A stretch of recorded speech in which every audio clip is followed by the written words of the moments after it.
სახთა მამისათა, დადისათა და თუმცა წმინდისათა.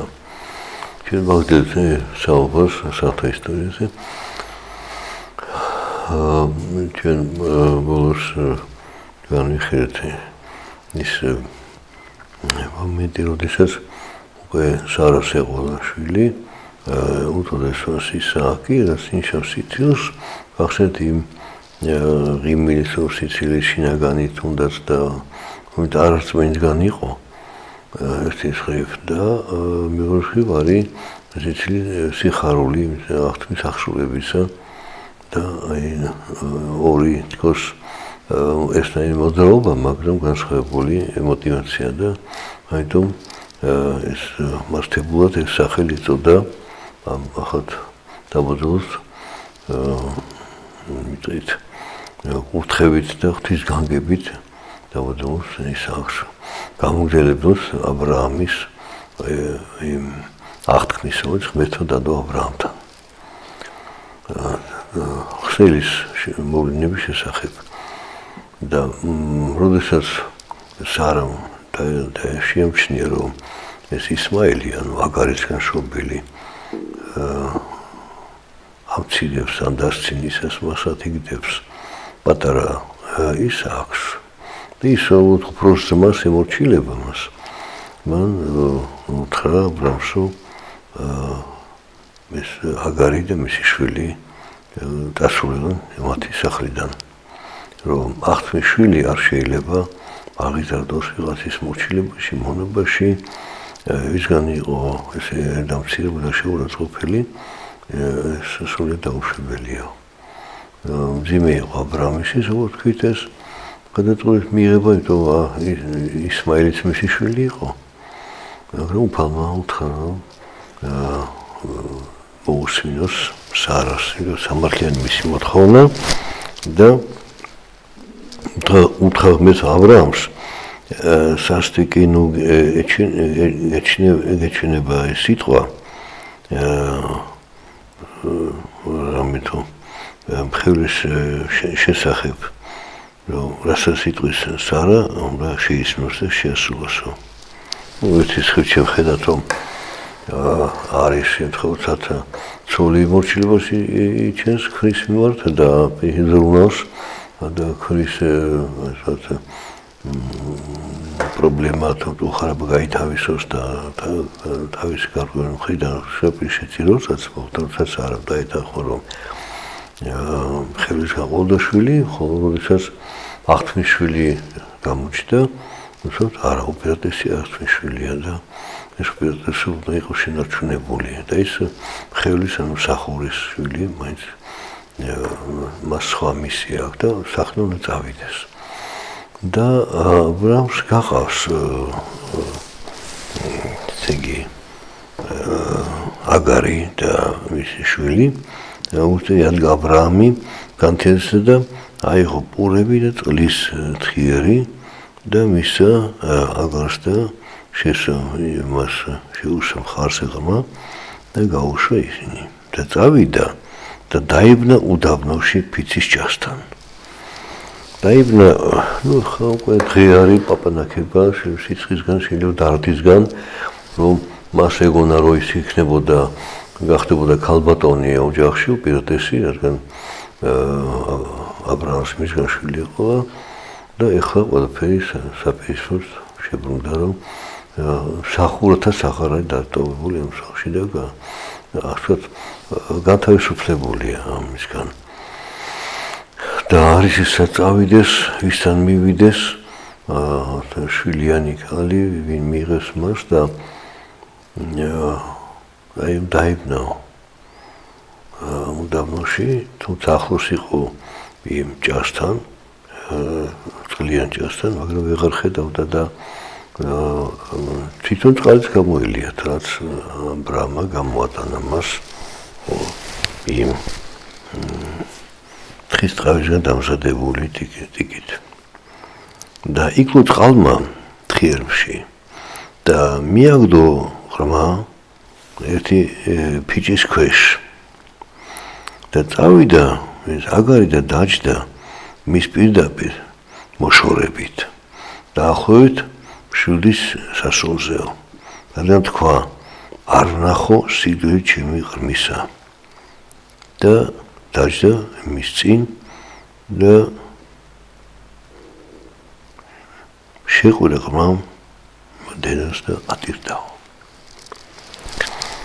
უმძიმესი მდგომარეობა, როცა დედის თვალწინ შვილი ხდება უწყლობის გამო, ცხი პაპანიკებაში და არ არის მშველერი არ ჩანს გარშემო. არის უდაბნო. უკან დაბრუნება შეუძლებელია, თორე გაისტუმროს მსახეთთან და წინ არაფერი არ ჩანს. მაგრამ უფალი არ ტოვებს არავის. რადგან აბრაამს ნუგეშად ისა რომ მე ვიზრუნებ ამ ხევლისთვის და მისი შვილისთვისო აგარს ალბათ ეს მაინც ისეთ სიტყვას მოიჩვენა. შვილბაბიას გაიგონა ღვთის სიტყვა აბრაამის მიმართ იყო და აბრაამმა შეგადასა რომ უფალი ზრუნვ შენთვის და დადიხა და მას არ უხილავს უფალი არ მოусმენი უფლისათვის საიდან ესუდინება ხა ეს შეიძლება ისეთი ეს დილობით ნათქვამი სიტყვა და ნუგეშად მაგრამ ლიტონის სიტყვა იყოს თუმცა აბრაამს იცნობდა რომ ის ხა მართალი და თავისით ერთგული და შემსრულებელი მაგრამ ის თავი თვითონ კი არ რომ მე ვიზრუნებ უფალი და უფალი ხილავია იმიტომ აი ამ ძიმეს მდგომარეობაში ყოფი მაგარი და ბავშვი ხედავს რომ დედა ვერ შველის მას და შეყვირაო ან თუკი გაუსაძეს გახდა მისი მდგომარეობა და შეისნა ღმერთმა ღრმის ხმისა ადგილიდან სადაც იყო და მოუხმო ღვთის ანგელოზმა აგარს ზეციდან და უთხრა მას რა არის აგარ? ნუ გეშინია, რადგან შეისნა ღმერთმა შენი ღრმის ხმის ადგილიდან, სადაც არისო. აი, თორე რომ დედისას არ ამბობს, ღრმისა შეისმინაო. დედა ისეთ საწარგლებაშია, რომ ვერ სლოცლობს, აღარწმენა, არც იმედი და არავის მიმართ სიყვარული. ამ შვილის სიყვარულიც ხელიდან ეცლება, შვილი კვდება. ანუ სრულიად ესე იგი გამოიყო სამყაროს, ზეცასა და ქვეყანას. ამ სასწორებლებაში არის. და მის ხმას უფალი არ ისმენს. და ისმენს აი ამ ღრმის და რომ ეს ხმა აბრაამის შვილია და უფალმა უთხრა აბრაამს შენ გაუშვი და მე ვიზრუნებო. იგი აი ეს ბავშვის სასწაული ეს შეძახილი ესეთ ეგოთ ლოცვა გოდება უფლის მიმართ მიშველე შემიწყალე. აქვეყნიური რაიმე შეწევნა უშეულებელია დედა სასწაულებაშია და უდაბნოში კაციშვილი არავინ არ ჩანს ბინუშვილის და აი აქ სწორედ უფლის მიერ მოვლენ ანგელოზი ანუგეშებს აგარს და დაანახავს ის ჭას წყლის ჭას და ეს ბავშვი ამით გადარჩება და შემდეგ ეუბნება ანგელოზი და მოვლენა რეციდანო უთხრა რა არის აგარ ნუ გეშინია რადგან შეისნა ღმერთმა შენი ღრმის ხმისა ადგილიდან სადაც არისო ადექი აიყვანე ღრმა და მოკიდე შენი ხელი მას რადგან დიდ ხალხად ვაქცევ მას დაუხლე ღმერთმა თვალები მას და დაინახა ცოცხალი წყლის ჭა და წავიდა და აავსო წყლის თხიერი და დალევინა ღრმას იგი როგორ შეიძლება დაბრუნების გამო ადამიანი ვერ ხედავდეს იმას რაც საშველი იქნება მის მდგომარეობაში თუ უფალი არ შეეწია და სიმშვიდე არ მოგვარა მას და არ მისცა ხსნა და გადარჩენა. უფალნი დებს აღთქმას უმყრმასთან, რომ გაამროლის მას და დიდ ხალხად აქცევს და იმის გამო, რომ ის აბრამის შვილია. და უფალმა აბრამთან დადო აღთქმა, რომ ის უპატრონებს ამ ყრმას და მის მოდგმას და გაამროლის მას, ანუ არ დაიღუპება ის. იქნება, მაგრამ აი ეს ურთიერთობა მის მოდგმასა და ისააკის მოდგმას შორის რთულად არ იმართება ისტორიის მანძილზე. აი იგი უფალი ეუბნება დედაკაცს, რომ ატიკი აიყვანე შენი ყრმა და მოგიდე ხელი და ძალიან დიდ ხალხად ვაქცევ მას. და უხილო ღმერთმა თვალები მას და დაანახა 4 წლის ჯა. და იყო ღმერთი ღრმასთან და გაიზარდა და დასახლდა უდაბნოში და გახდა მშვიდოსანი და დამკვიდრდა ფარანის უდაბნოში და მოუყვანა მას დედამ ცოლი ეგვიპტის ქვეყნიდან. ესე იგი საოცარ დედალს გახდა გამრავლდა და მშვიდოსანი გახდა. ანუ ნადირობდა უდაბნოში,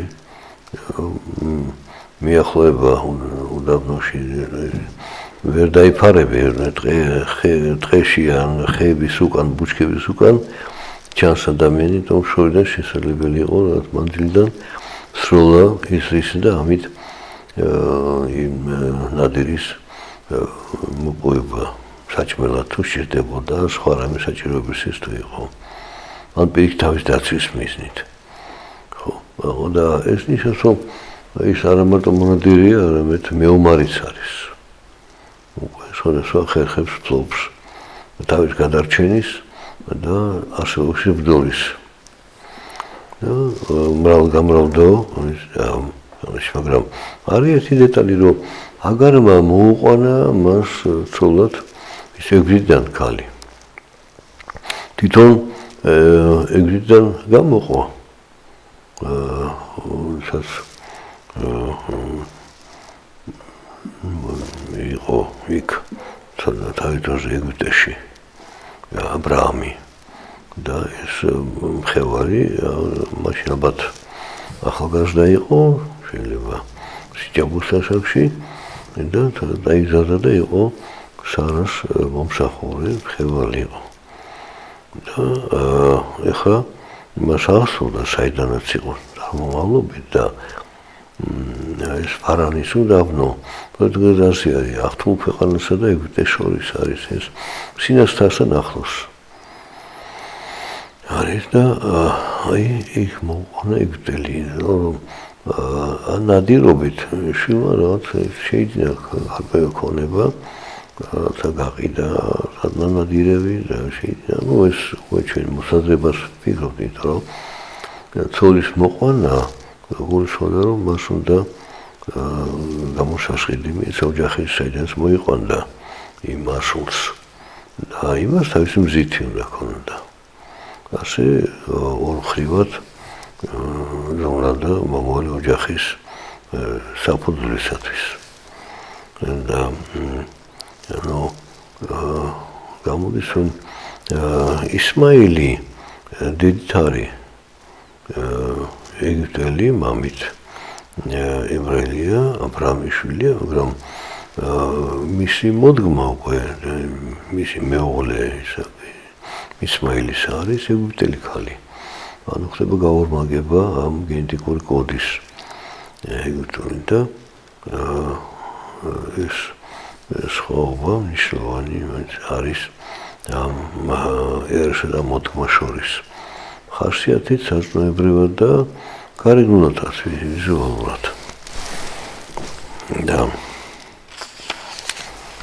შემდეგ იყო იმ დროს და უთხრა აბიმელექმა და ოქოზათმა მისმა ძახალმა და ფიქოლმა მისი ძალების მხედართავარმა აბრაამს და თქვა ღმერთი შენთან არის ყველაფერს სადაც აკეთებ. ამიტომ ახლა შემომფიცე მე ღმერთი. არ მომექცე უსამართლოდ, არც მე, არც ჩემს თეს და არც ჩემს სახლს. აი სამართლის სამებრ როგორც მოგეცე შენ, მოგექცე შენო, მომექცე მე და ქვეყანა სადაც შენ წირობდი. აი საოცარი შეიცვალა. სოციალურად შაბინიკი არის იქ ბატონი და ისე სიძე და ასვებით იქ მდიდრები და მართველები იმ რეგიონის. მაგრამ მათ შეიცეს აბრამი ღვთისიაში მართალი კაცი და უფალისმეს მისას და ასურებს. ამაოდ აბრამი არ შეძლოს უფალს. და აი ეს კავშირი ღმერთთან აბრამისა ხდება მიზეზი მათი ასეთი თხოვნით მოქცევის და აბრამის მიმართ. და თან გარკვეულ შიშიც არის. აი ჩვენ ხო მოგექეთითო ხო? ხო დავჩაგრეთოთ აღმოაჩინეთ რომ ეს შენი და ამოედოშინ ცოლი არის. ჩვენ ხო ვართ პირით გაგამბიდრეთ მოგით უფლება ქვეყანაში დამგვიდების და შენცო ჩვენ წინავდეთ მიქნებიო. ანუ ღვთის შიშმა მოიცა ისინი. და ამიტომ ვიდნენ ამ თხოვნით რომ აღარ მოხდეს ეს აბრამის ხედა მათ დაპირისპირება. და თქვა აბრამა მე დავიფიცებ და ამხილა აბრამა აბიმელექი წყლის ჭების გამო რომლებიც წაართვეს აბიმელექს სახურებმა.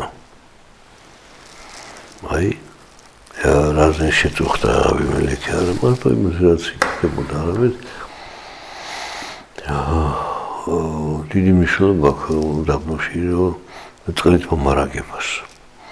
და აბრამი ღვთის განგებით და შეწევნით პოულობდა წყაროს და აი ჭარს ამოთხრიდა აკეთებდა, მაგრამ აბიმელექის სახურები არ თვებდნენ.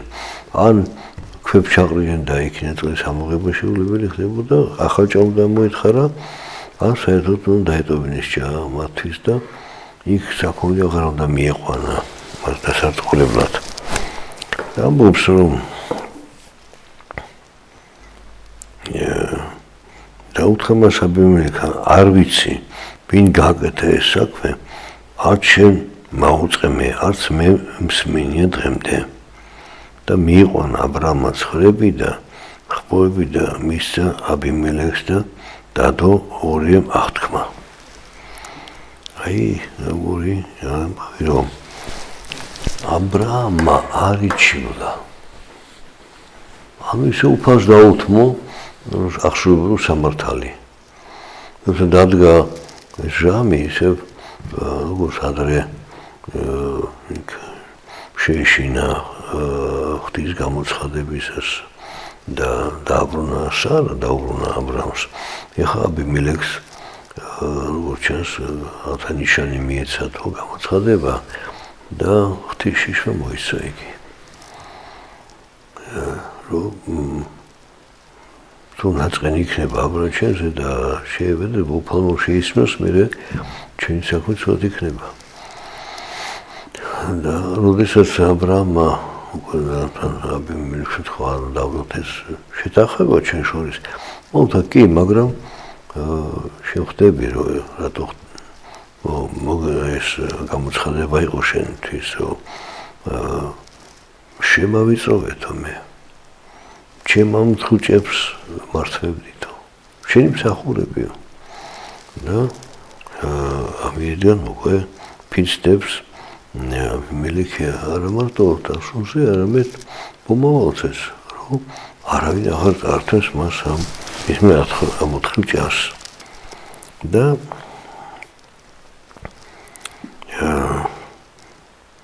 ეს ორი დადო ეს pirova. დააყენა აბრამმა ზღვის 7 კრავი ცალკე. და უთხრა აბიმელექ აბრამს, რა არის ზღვის 7 კრავი, რომელიც დააყენე ცალკე? და თქვა აბრამმა, ეს 7 კრავი მიიღე ჩემგან, რათა იყოს ჩემთვის მოწმობა, რომ მე ამოვთხარე ეს ჭა. ამის გამო დაარქვა სახელი იმ ადგილს ფიცის ჭა, ანუ ებრაულად ბეერშება. ანუ ვერსავია. ისე სამხრეთი ნაწილი ათმული ქვეყნისა საზღვარზე არის უკვე ეგვიპტესთან. ახლოს სინასტას უფრო სწორად ეგვიპტესთან და უკრაინას შორს არის. და აი ამ ჭისთვის წირავს 7 კრავს. შეიძლება მაშინ მესაქონლეობოდა დღეს ფარა ისე აკლემები ან სხვა ყოფილიყოს ვაჭრობის საგანი და არა ფულით ხდებოდა ანგარიშტორი, არამედ ნატურალური პროდუქტის გაცვლით. და აი ამ 7 კრავს მეგადლებ რომ ამ ჭაშორს მე ამოვთხრი აქ, აღარ წამართვეო. ის წარსულზე აღარ იძახეს აბრამი. რაც მოხდა. და იმან წარმოამოჩინა რომ აბიმელექს უბრალოდ უფალმა უთხრა, უსამართლოდ ექცევია შემსახურები ჩემსახურს და შეიძლება საჭირო მოიწეს მასზე. და მას თავი დაიმბლა და აღიარა ეს და მოვიდა აბრაამთან და მე რამე დავაშავე, ხო შენ ნიმხედან უიქნება ესე ვედრება ხდის მიმართ ჩემ მე და დამიშავე სამე. და აი მაშინ გამოჩნდა ის დანაშაული. ანუ აბრაამმა არც ის უსაყვედურა მანამდე. სამ თვითონ არანთან დაელაპარაკა აბიმელექი და შემდეგშიც ხედავთ რომ ნაბის გადადოს სიკეთისკენ. რომ ამოვთხრი და განასახას გადავიხდიო. აი შესაძირავი 7 კრავი იყოს ჩემგან. 7 ერთ-ერთი სიმბოლური რიცხვია ტვინატელში, როგორც 1, 3, 5, 9, 40 და ასე შემდეგ. თავის დატვირთვა ყველა ამის სიმბოლური დატვირთვა და შინაარსობრივი. ამ შემთხვევაში ვთქვათ ამ 7 კრავის საფასურად ყიდულობს, მაგრამ ეს კრავები უმაკონი არიან და თავდაპირველად მორჩილნი, ანუ ცხვარი ამის სიმბოლოა და ეს კრავები არიან. აი მას მე ვწირავ, რომ ამისათვის უკვე ხელს ნუღარ შეახებ ამას. ამ ჭაფს, რასაც მე ამოვთხრიო. ანუ იმ სათნოებების გამო, რაც აბრამის შემკული ღვთის წინაშე. და მანამდე თუ არ დაშილხარ, ეხლა შეიძლება უკვე დაისაჯო გავთხილებდო. ეს მარტო გამოსასყიდი არ არის, ეს გამოფრთხილებელი აქტია. და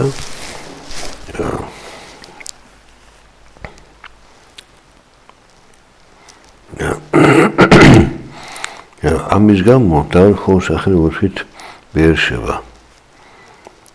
და დადეს ათქმა ფიცის ჭაზე და ადგა აბიმელექი და ოქოზათი და მისი მძახალი და ფიქოლი მისი ძალების ხედავთავარი და გაბრუნდნენ ფილისტიმელ ქვეყანაში. დათესა აბრაამმა ყანა ფიცის ჭასთან და მოუხმო იქ უფლის სახელს საუკუნო ღმერთს.